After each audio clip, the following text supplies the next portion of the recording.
Hi, I'm so glad you're here. I'm Whitney Freya, and this, as you know, is Dr. Marie Mbuni. And we're at the beach. So we're bringing you along with us for our sixth idea that we really want you to get to know on your evolutionary path. And this is such a probably familiar concept, and I know we're going to be able to illuminate some new ways of looking at meditation.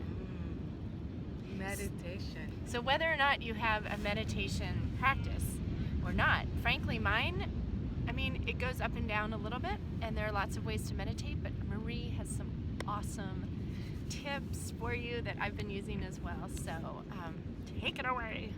Yay! Hi everyone again, and we're really excited you're with us on this journey on our evolutionary path, because everyone, no matter where you are, there is always a possibility to have a breakthrough. And today we're going to unpack meditation.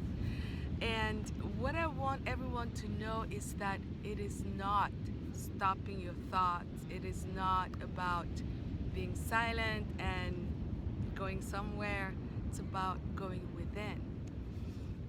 And meditation is important because it allows you to be silent and listen to what your higher self, the divine source energy has to say.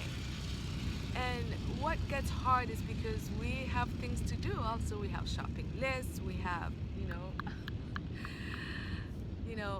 to-do lists. So I have 3 things that I'm gonna share. Number 1, get comfortable.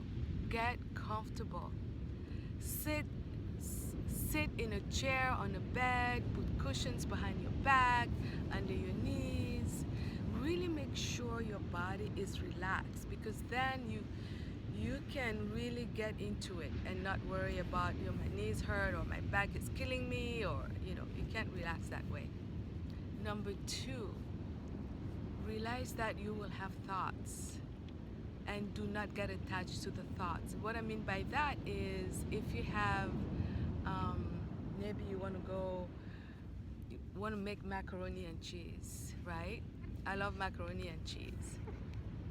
And you start thinking, oh, it means I have to go to the store because I have no butter, and oh wow, my gas is, I don't have gas, I have to stop at the gas station that's next to the Trader Joe's. So that means you are attaching to the idea of making macaroni and cheese. Instead, you might think, I want to make macaroni and cheese, and be like, oh, that would be great. And then let it go and bring back your awareness to your chest or the moment. Every time your mind has a thought, bring it back to the present moment. So that's number 2, knowing you will have thoughts. When you have a thought, just bring your mind back to the moment. And then number 3, something that I use a lot and Whitney uses a lot, is stepping into an area of your consciousness or your mind that will get you straight into meditation. And that is looking up at this area, your third eye area, or between your eyebrows. So you close your eyes and you pretend, or you try to look here. So it looks like here. And when you do that, it helps you drop faster in a meditative state.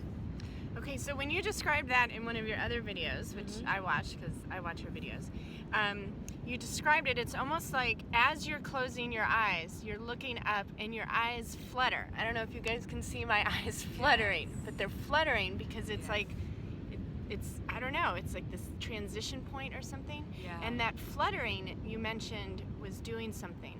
So you only get that fluttering when you're in a rapid eye movement sleep, which is REM sleep, which is where you dream, where you let go and your mind can really explore.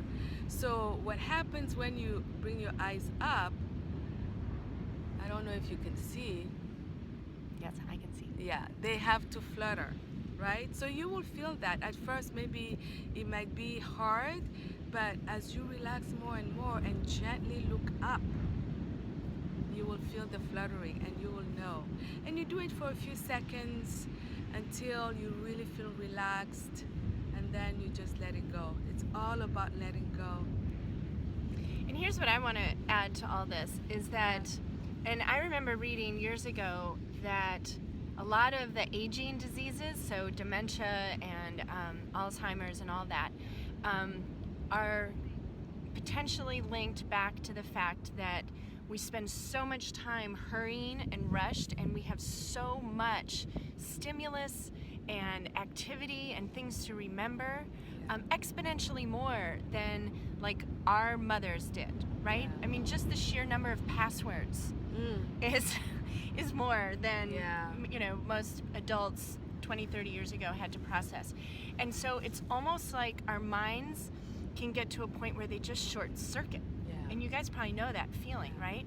Yeah. So meditation, even if you're sitting for 10 minutes super comfy and you spend the whole 10 minutes just letting go of thoughts, so like in the macaroni and cheese example, or if you have kids, right? It's like, ooh, did I register Joey for soccer? I have to call Sally and then I have to go to the school, or can I do it online, right? So you're following that thought. So instead you think, ooh, did I register for soccer? Okay, I'll pick that thought back up when I'm done meditating.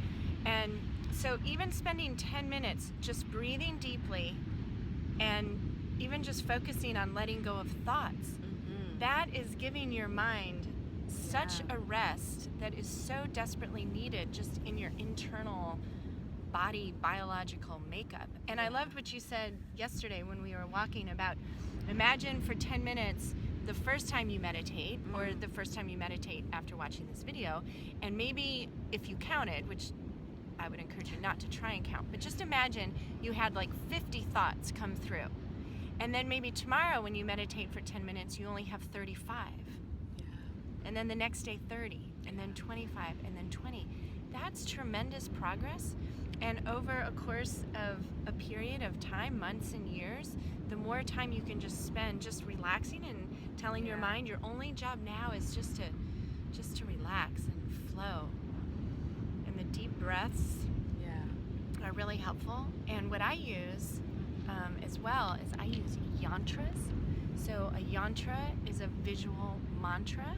A mantra is like a saying, and it can be in Sanskrit, like Om Mani Padme Hum is a mantra. And a yantra is just an image. So for example, the other morning on the beach, we were meditating, and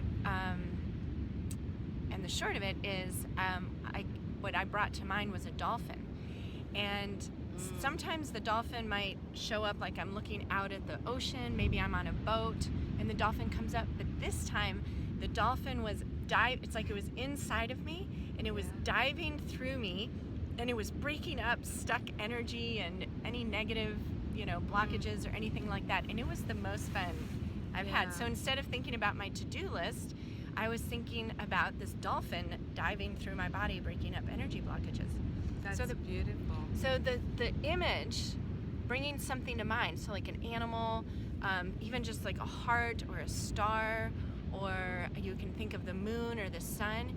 You just think about that and imagine it, whether you actually see it or you're just imagining seeing it, and allow that to distract the monkey mind. That's great. So what she was explaining is like the gap between your thoughts become wider and wider and wider. And I think what we're telling you is something that will help you relax about meditation, because a lot of our clients say, oh, I can't meditate, I don't know how to do it, I always think. But if you know that you are supposed to think, then you know it's okay and you can relax. And the other thing that I really want everybody to know is that as you meditate, you lower down the flight or fight response and bring up the relaxation, healing response of your body. Like your body is already wired up for all those things, and you can heal so much That's why there are so many benefits to meditation. We could talk for hours about them, proven scientifically. So give it a try. Decide 5 minutes and see what happens. Remember, left brain wants to judge. Back to video 1. Left brain wants to judge, and you can judge your meditation. Right brain is totally present. Whatever is. So just embrace the present moment. Don't, resist judging your meditation, and just know that it is benefiting you on so many levels. So that's our 6th idea to support you on your evolutionary path. So comment below and let us know your experience up until now and your experience moving forward. I can't wait to hear. And if you use a yantra, let me know what yantra you're using. It can be any image. It could be the image of your child, or their child as a baby, or it could be, a book. It could be a book. What's inside the book? What's the wisdom? It's all about connecting to your inner wisdom. That's what we're here for. Thanks for being here.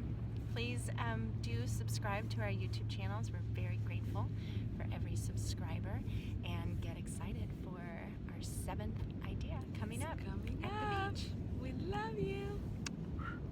Bye.